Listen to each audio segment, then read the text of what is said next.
प्यारे बच्चों, आज हम लोग प्रकाश वैद्युत प्रभाव के अंतर्गत आइंस्टीन का प्रकाश वैद्युत समीकरण एवं डी ब्रागली तरंगों के बारे में पढ़ेंगे।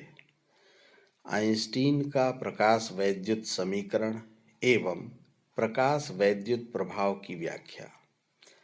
आइंस्टीन ने क्वांटम सिद्धांत के आधार पर प्रकाश वैद्युत प्रभाव की सफलतापूर्वक व्याख्या की। इसके अनुसार प्रकाश सुग्राही धातु की सतह पर गिरने वाला फोटॉन अपनी संपूर्ण ऊर्जा h न्यू केवल किसी एक ही इलेक्ट्रॉन को देता है, जिसका कुछ भाग इलेक्ट्रॉन को धातु से बाहर निकालने में व्यय हो जाता है एवं शेष भाग उसको गतिज ऊर्जा के रूप में प्राप्त होती है। धातु की सतह से उत्सर्जित इलेक्ट्रॉनों की गतिज ऊर्जा अधिकतम होती है, जबकि जो इलेक्ट्रॉन धातु के भीतरी भागों से निकलते हैं वे सतह तक पहुंचने में विभिन्न टक्करों में अपनी कुछ ऊर्जा खो देते हैं। यही कारण है कि प्रकाश वैद्युत उत्सर्जन में विभिन्न ऊर्जा वाले इलेक्ट्रॉनों का उत्सर्जन होता है। यदि आपतित फोटॉन की ऊर्जा h न्यू, धातु का कार्यफलन W एवं उत्सर्जित इलेक्ट्रॉन की गतिज ऊर्जा E k हो, तो h nu equal to W plus E k या E k equal to h nu minus W। जब न्यू का मान एक निश्चित आवृत्ति न्यू जीरो के बराबर है तो ई के बराबर जीरो होता है। अतः समीकरण 1 से W equal to h nu zero. इस प्रकार ई के equal to half m v maximum square होता है, जहाँ m इलेक्ट्रॉन का द्रव्यमान एवं v मैक्सिमम इलेक्ट्रॉन का अधिकतम वेग है। तब समीकरण 1, 2 और 3 से 1/2 mv max square equal to h nu minus h nu zero. यही आइंस्टीन का प्रकाश वैद्युत समीकरण कहलाता है। इसकी सहायता से क्वांटम सिद्धांत लगाकर प्रकाश वैद्युत प्रभाव के नियमों की व्याख्या की जा सकती है। जब धातु के पृष्ठ पर आपतित निश्चित आवृत्ति न्यू के प्रकाश की तीव्रता बढ़ाई जाती है तो प्रकाश में फोटॉनों की संख्या बढ़ जाती है, लेकिन प्रत्येक इलेक्ट्रॉन की ऊर्जा h न्यू ही बनी रहती है। फलस्वरूप उसी अनुपात में उत्सर्जित प्रकाश इलेक्ट्रॉनों की संख्या तो बढ़ती है, लेकिन अधिकतम गतिज ऊर्जा E के उतनी ही बनी रहती है। इस प्रकार प्रकाश वैद्युत उत्सर्जन के नियम 1 और नियम 2 की व्याख्या हो जाती है। आइंस्टीन के समीकरण से स्पष्ट है कि आपतित प्रकाश की आवृत्ति बढ़ने पर E k का मान बढ़ता है। यही प्रकाश वैद्युत उत्सर्जन का तीसरा नियम है।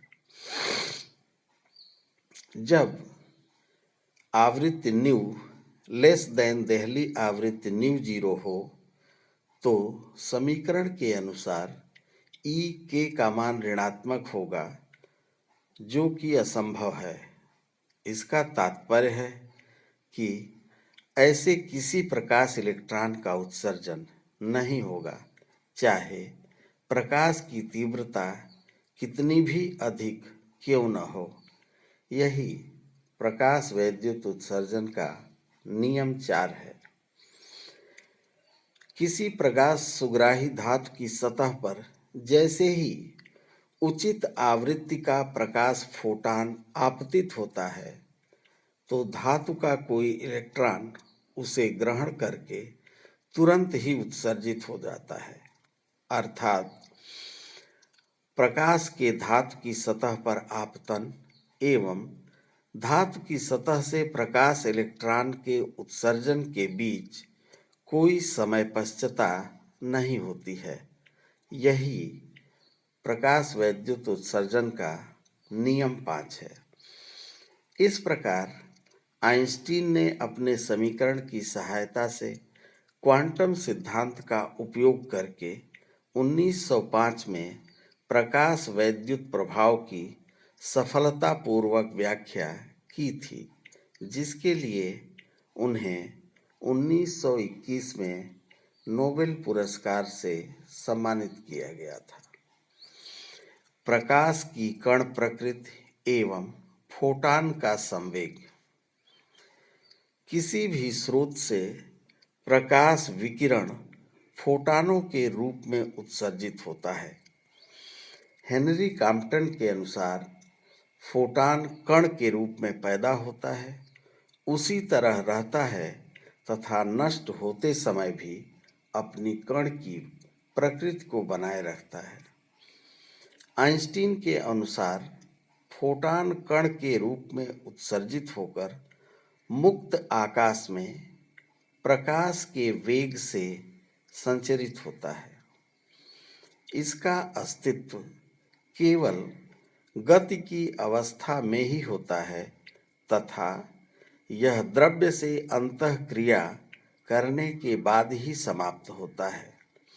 यदि किसी फोटान की आवृत्ति न्यू एवं तरंग दैर्ध्य लैम्डा हो तो उसकी ऊर्जा E = h न्यू, लेकिन द्रव्य ऊर्जा संबंध के अनुसार E = mc², अतः mc² = h न्यू। यहाँ m फोटान का गतिज द्रव्यमान कहलाता है, अतः m = h न्यू/c² या h/c लैम्डा। अतः फोटान का संवेग p = द्रव्यमान m गुणे वेग c बराबर h/λc × c = h/λ, अर्थात फोटान का संवेग h/λ होता है। कणों की तरंग प्रकृति, द्रव्य तरंगें एवं डी ब्रागली तरंग दैर्ध्य। प्रकाश में कण प्रकृति एवं तरंग प्रकृति दोनों ही विद्यमान है। कुछ घटनाओं में प्रकाश तरंग की भांति, जबकि कुछ घटनाओं में फोटान की भांति व्यवहार करता है। इसे प्रकाश की द्वैती प्रकृति कहते हैं।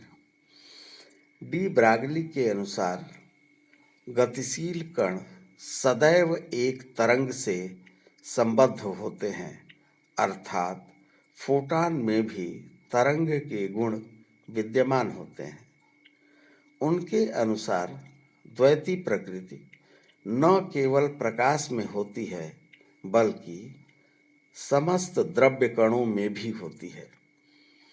जब भी कोई द्रव्य कण जैसे इलेक्ट्रॉन, प्रोटॉन आदि गतिशील होते हैं तो उससे संबद्ध तरंग को द्रव्य तरंग, मैटर वेव या डी ब्रागली तरंग कहते हैं एवं उनकी तरंग दैर्ध्य को डी ब्रागली तरंग दैर्ध्य कहते हैं।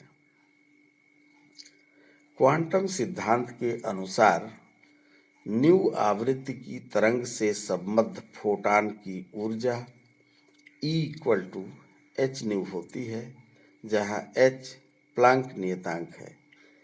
यदि फोटान का गतिज द्रव्यमान m माना जाए तो द्रव्य ऊर्जा संबंध के अनुसार E = mc², अतः mc² = h new implies that mc = h न्यू/c या फोटान का संवेग p = h/λ, अतः फोटान से संबद्ध तरंगदैर्ध्य लैम्डा इक्वल टू h/p।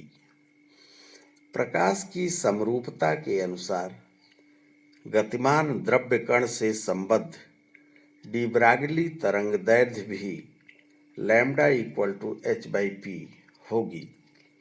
यदि m द्रव्यमान का कण v वेग से गतिमान हो तो p equal to mv।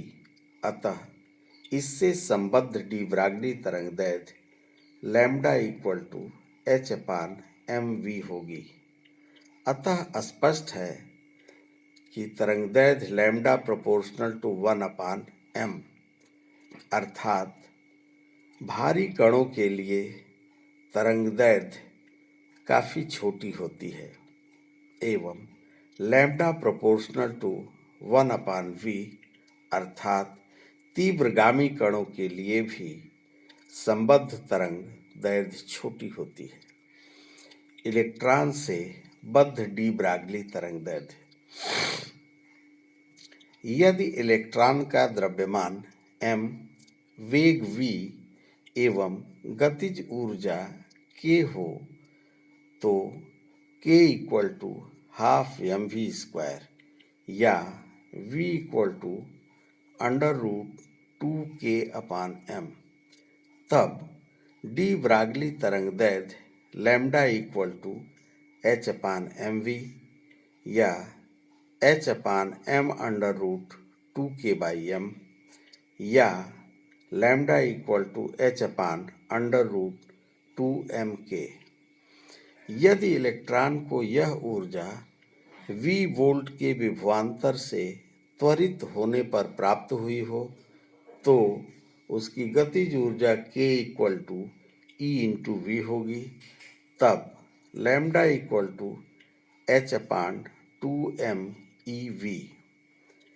Electron के द्रव्यमान m और उसके आवेश E का मान रखने पर lambda equal to 12.27 divided by √v angstrom में प्राप्त होती है। डेविसन तथा जर्मर प्रयोग के निष्कर्ष। डेविसन तथा जर्मर ने प्रयोग द्वारा प्रमाणित किया कि 54 वोल्ट के से त्वरित इलेक्ट्रॉन पुंज निकिल क्रिस्टल जो ग्रेटिंग अंतराल d इक्वल टू 0.91 एंगस्ट्रॉम के ग्रेटिंग की भांति कार्य करता है से 50 डिग्री पर विवर्तित होता है, जिसके लिए ब्रैग तलों के सापेक्ष संबंधित आपतन कोण थीटा इक्वल टू 65 डिग्री होगा। अतः n इक्वल टू 1 के लिए ब्रैग समीकरण lambda equal to 2d sine theta से lambda equal to 2 into 0.91 sine 65 degree equal to 1.65 angstrom प्राप्त होता है। जबकि डी ब्रागली परिकल्पना के अनुसार 54 वोल्ट से त्वरित इलेक्ट्रॉन से बद्ध तरंगदैर्ध्य lambda equal to 12.27 divided by √54 equal to 1.67 angstrom प्राप्त होता है। अर्थात डेविसन तथा जर्मर के प्रयोग से प्राप्त निष्कर्ष एवं डी ब्रागली परिकल्पना के अनुसार प्राप्त निष्कर्ष लगभग एक समान है। अतः डेविसन तथा जर्मर का प्रयोग गतिमान कणों की डी ब्रागली परिकल्पना को सत्यापित करता है। आज के लिए बस इतना ही। धन्यवाद।